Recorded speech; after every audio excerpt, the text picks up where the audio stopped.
Well, in fact, tuning into today's video, we're doing the second of three, the second of a trilogy of autumn forecasts today. We did the first autumn 2013 forecast in July. You can find it here on the seasonal page at gasworthvids.com.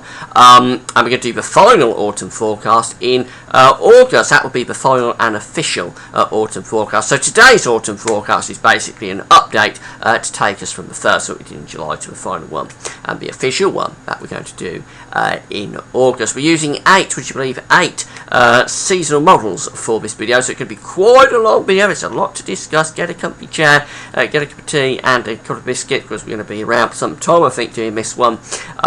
Yeah, we've got a lot of charts to get through. Before I get on with the video, though, I've got to do this, and I hope you don't mind. This pays for the website, pays for me to be here talking to you, so I have to do this. There's green keyword ads on all my pages at gasworthvids.com. If you roll your cursor over those green keywords, they'll display ads. So if you click through the words, that's the key. Click through the words, you'll go to the advertised website, and by doing that, you'll be supporting gasworthvids.com. And thank you very much for doing it. I also want to say that the eight charts that we're using, the 8 models, you can find the links to those 8 seasonal models on my links page. Just go to the links tab at the bottom of the page here, click on the links tab, you go through the links page, and then you can select whichever model you want to see, click on the links to those models, and you'll go through to the actual websites, and you'll be able to see all of the charts for yourself. And just want to say, enjoy the video. Really hope you find it interesting and informative. Also, should just say that not all of these models are encompassing September to November. They're not all encompassing autumn yet. Some of them do. Some of them do encompass the whole of the autumn. Some of them are broke down into monthly periods, and they're just doing September, October.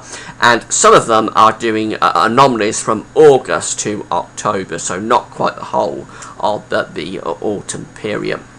But I think as we run through, we will be able to get a pretty decent idea about the general trend of the direction that these seasonal models are going in, because there is, I've been through them actually, I've been selecting each other, there is quite a strong trend that is apparent for this autumn. The last video that I did, the first autumn forecast, the trend was for a colder and drier than average autumn. We'll see whether that is still the case today for the second video. So the first model we're going to use is the Korean model, the South Korean model.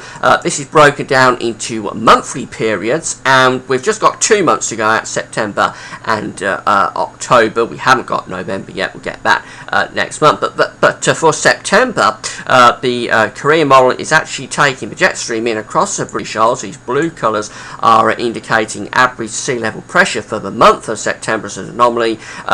To be below average low pressure is around the British Isles and to the west and the north British Isles. The jet stream is running in across the British Isles. That's an unsettled signal for September. The Korean model is definitely going for an unsettled September there. It would be really quite a wet and relatively, I think, cool month. For October, it's the same sort of idea actually from the Korean model. The jet stream again is going something like this. We've actually got quite a bit of northern blocking going on up over Greenland. We've got quite a lot of high pressure up there. We've got low pressure sitting out to the west and around the British Isles. Maybe a bit of high pressure going on to the east as well and to the southeast. So I think the idea of this is that perhaps the east areas aren't quite as wet, but certainly in the west it's pretty wet, and with the jet stream digging southwards as well, it could potentially be quite a cool and stormy sort of month. But certainly above average precipitation would be likely for both September and for October. The Korean model is going for an unsettled at least first half of the autumn. As I say, we haven't got November yet, but certainly for September and October, the Korean model is going for quite an unsettled and wet September and October period. The next model we're using is the Russian model, and this is probability. Probability is a little bit different to talk about, but basically this area of orange and red sitting to the north of the British Isles is above average temperature probability. So the Russian model is predicting that to the north of the British Isles is going to be quite warm. To the south, to the southwest, these blue colours are, you can't really see this where I'm highlighted, but the blue colours are below average temperature probability. But the British Isles itself, though, we're actually in these green colours, indicating that the model thinks we're going to have near normal temperatures through the course of August to October. Should just explain, this doesn't encompass the whole of the autumn period, doesn't it? Encompass September, October, November. This is for August, September, October. Again, we will get the whole of the autumn period, September, October, November next month. But near normal temperature probability for August to October. And in terms of precipitation, quite interesting actually, because it's going for a big area of above average precipitation as a probability to the north of the country. So you would be expecting there to be quite a lot of low pressure going on to the north. Below average precipitation probabilities down to the southwest, and presumably the jet stream would be running in something like that. So again, it's the same, I think the same sort of trend there as the Korean model, though actually for probability, the probability that the model is seeing is for near normal precipitation to go over near normal temperatures for the British Isles. But if you look where the above average and below average precipitation areas are, I think we're definitely looking at quite a lot of low pressure to the north of the British Isles, jet stream running underneath that through the British Isles, high pressure around the Azores. It's a very classic sort of setup, I think, that with westerly winds dominating. Quite an unsettled sort of autumn pattern, I think, is being predicted by the Russian model, certainly for August to October. So we haven't got the full September to November period just yet. The next model we're going to look at is the Brazilian model. This is 500 millibar heights. These are a little bit different. I've been using these for some time now, so I'm sure you know the drill with this. But the green and blue areas that would normally, on a normal 500 millibar height anomaly, this area would normally be below average heights, low pressure. Actually, on this model, this is above average heights, high pressure. And the yellow and orange and red areas that you would normally think would be above average on a 500 millibar height chart, this is below average. So what the model is going for, again, is for low pressure to be to the north and to the northeast of the British Isles, high pressure down to the southwest. The jet stream would be running in something like that, around that area of high pressure to the southwest and low pressure to the north. Again, this is quite a classic sort of westerly based autumn being predicted. This is the whole of the autumn, by the way, September, October, November. Quite a sort of westerly, classic westerly based autumn with low pressure around Iceland, high pressure in the Atlantic, westerly winds feeding quite unsettled conditions through. For the temperature anomalies for the month, it's going for near normal temperatures, nothing really much to look at with that. But for precipitation, again, you can see where those areas of high pressure and low pressure are likely to be. So the low pressure is all up here with these blue areas of precipitation. This is above average rainfall to the north of the country. The high pressure is sitting down to the southwest, ridging in from the Azores, and again the jet stream is coming through something like that. So a very westerly sort of autumn being signalled by the Brazilian model this month, and that would be unsettled, particularly for northern and western parts of the country, but all areas probably would be quite unsettled with that. The next model we're going to look at is the UK Met Office model. This is mean sea level pressure for the autumn. This does encompass the whole of the autumn period, September, October and November, and what we're seeing here is very much near normal sea level pressure actually, but maybe a little bit below average to the north and to the northeast of the country, and maybe a little bit higher than average in the Atlantic once again. So once again, I think the idea of this is that we're probably bringing the jet stream through across the Atlantic, something like that, really quite westerly dominated. The high pressure is down in the tropical Atlantic where it should be, but low pressure is up here to the north and the northeast, and just, I think, basically very westerly sort of average type winter with quite unsettled conditions coming through at times. Not a total washout, but certainly quite an unsettled sort of autumn period being signalled there. For temperature anomalies for the autumn, it's going for average temperatures this autumn. It's not seeing anything particularly cold or particularly warm. And for precipitation, well, generally we're a little bit above average with the rainfall. Actually, we're in these green colours. So yeah, I think we're looking at quite a wettish sort of autumn. Hardly surprising with that pressure anomaly distribution. I think it is quite westerly based. Westerlies in the autumn are usually pretty unsettled. The next model we're going to go through and have a look at is the JMA model, and we're going to look at 500 millibar heights for September first of all. Haven't got the whole of the autumn again for this. It's broken down into monthly periods. We've just got September and October. But for September, the JMA model is seeing below average heights here around British Isles. That is the British Isles just there. Below average heights at 500 millibars, so low pressure quite dominant through September. The jet stream is coming through something like that. So it's coming across the Atlantic into the British Isles. That's quite a westerly sort of September being signalled there. Temperatures for September, the model is predicting quite a cool or a cold month, below average month. We're in the blue colours, so that's temperatures below normal. Really quite a chilly September being signalled there. And for precipitation, hardly surprising, with below average heights and the jet stream tracking through the Atlantic, we're looking at quite a wet autumn, quite a wet September being signalled there by the JMA model. So quite a wet September being signalled by JMA. For October, it's very, very similar actually. In fact, the jet stream for October, interestingly, is going further south. It's actually tracking a little bit to the south of the British Isles, something like that. But as in terms of the 500 millibar height anomalies, they're below average. Yes, we've got the blue colours there around the British Isles, so again it's below average for the British Isles, really quite unsettled in October. Notice this area of yellow up here as well in the Atlantic. That could be some northern blocking just to the south of Greenland, so that's probably why the jet stream is pushed further south. Temperatures for October being signalled by the JMA model to be cooler than average, cold month, again hardly surprising, with the jet stream tracking to the south of the country and blocking potentially to the north. We're on the cool side of the jet, so you would expect temperatures to be below average for October. And for precipitation, actually we've come up nearer to normal for northern parts of the country. We are near normal for Scotland. For southern parts of England, we're actually a little bit wetter than average just there. So quite a unsettled sort of September and October being predicted by the JMA model.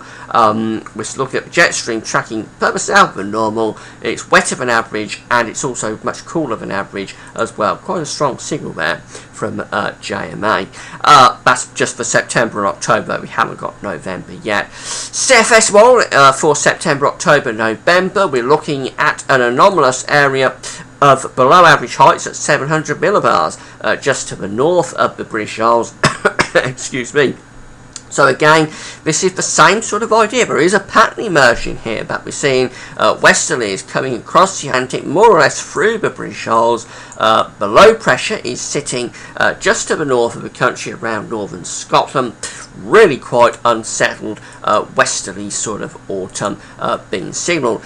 Temperatures forecast from the CFS model, it's near normal, as you normally see from the CFS model. Once you break it down, once you get it into 3 monthly periods, it doesn't normally come up with much of a temperature signal, and indeed it isn't near normal temperatures being signalled there. Precipitation though, interesting, it's going for above average precipitation here across northern and western parts of the British Isles in particular, so for Ireland and for much of western Scotland. It is seeing quite a wet sort of autumn, and again with that below average area of heights at 700 millibars to the north of the country, that is hardly surprising. We would be seeing quite an unsettled autumn pattern with that. The next model we're going to look at is the Beijing Climate Centre. This is again 500 millibar heights. It's a little bit different to the CFS, slightly different area in the atmosphere. It's 500 millibar height anomalies for the autumn, and look at this again, very similar. We've got that below average area of height sitting to the north and to the west, the above average area of height sitting down to the south, and to the southwest of the country as well. The jet stream is coming in something like this through the British Isles, going through into Europe, something like that. So again, it's the same sort of idea: below average heights to the north, but above average heights to the south. A westerly autumn is being signalled. For temperatures, the model is seeing a warmer than average autumn. Interestingly, we are looking at above average temperatures there for the country, and going on into Europe as well. Really quite warm for many central parts of Europe. Also, for precipitation, hardly surprising, a wet autumn again is being signalled here. And that's not surprising with that 500 millibar height anomaly being below average. You would expect to see quite a wet autumn, and that is indeed what the Beijing Climate Centre is predicting. So a lot of these models are going for unsettled autumn patterns. A lot of them are going for above average precipitation. The final model, we're coming to the end now, the final model we're going to look at for the autumn is what model is this? I'm gone through so many models I actually forgot what model we're looking at now. We're looking at the Jamstec IOD model, that's right. It's Jamstec IOD. Sorry about that, I've been going on for so long that I've kind of forgotten which model we've got to. It's Jamstec. And we're looking at near normal temperatures here. This is a temperature anomaly for the autumn, and yeah, it's pretty much near normal. A little bit above perhaps for the south, a little bit below for the north, but really basically near normal temperatures being signalled there. So there's not quite such a strong signal for temperatures as there is for precipitation. That's one thing that's coming out of this. The temperature signal isn't quite as strong. And interestingly, this model is a little bit different for precipitation as well. It's not seeing a particularly wet autumn. It's seeing near normal precipitation actually across the British Isles for the autumn. So normal temperatures, average precipitation is the call from the Jamstec IOD model. But I think if we take all of these models together, put them all together, they've all been very interesting, but let's put them all together and try to come up with an idea of what they're predicting. For temperature, it's very difficult. I think actually many of them are going for average temperatures, and a lot of that does mean that they haven't got a particular temperature signal, to be honest. They tend to revert to average, normal temperatures where they're not really picking up the pattern for those temperatures. For precipitation, though, the signal is much stronger, and this is unusual because normally you get a stronger signal for temperatures than you do for precipitation. But for precipitation, for rainfall, I think we're looking at a wet autumn. Certainly September and October, on many of these models that we break down into monthly periods, is coming out very unsettled. So I think we are looking at really quite a wet September and October, maybe extending out into November as well. Very westerly sort of winter. I think autumn. I think we are looking at quite a westerly autumn. So that's why it's so unsettled with above average rainfall. In a westerly autumn, you would tend to favour near normal or slightly above average temperatures as you get on into November. But for the early part of the autumn, the temperatures in a westerly autumn would tend to favour near normal, perhaps even slightly below average for September. But I think near normal temperatures, but above average rainfall, very strongly being signalled here. Finally, just going to have a very quick look at the winter from the Jamstec IOD model. Last month it was going for a very cold winter. This month it's still going cold. There's the British Isles in those blue colours. It is still signalling a cold winter there for much of Britain, and indeed for much of Europe as well. If I just clear that and just highlight this, look how cold it is across much of Eurasia and going back in towards Russia as well, and for Europe, many places looking very cold through the course of the winter from the Jamstec IOD model. And that follows on from what we were seeing last month when it was going for a cold autumn for much of Europe and very cold across the British Isles. That's actually been moderated very slightly for the British Isles compared to last month. Last month was very severe, that's not quite as bad. Notice Scandinavia and Iceland a little bit above average with those salmon pink colours. That could be some sort of high pressure northern blocking sitting up there, just keeping the temperatures lifted up. But we'll worry about winter when we get to September. Let's come back to autumn, and the second GavsWeatherVids.com autumn forecast is signalling that temperatures are not coming out that far away from the average, a very average sort of signal being for temperatures through the autumn. For rainfall, it is looking like above average. It looks like we could get a wet autumn with quite a lot of westerly winds, westerly dominated autumn, so unsettled, lots of weather systems coming through, lots of areas of low pressure coming through, quite a wet autumn could be on the way. We'll do it all over again next month, and next month will be the final and official autumn forecast. I know it's been a long video, thanks for sticking with it. Hope you found it interesting. That's it for now, thanks for watching.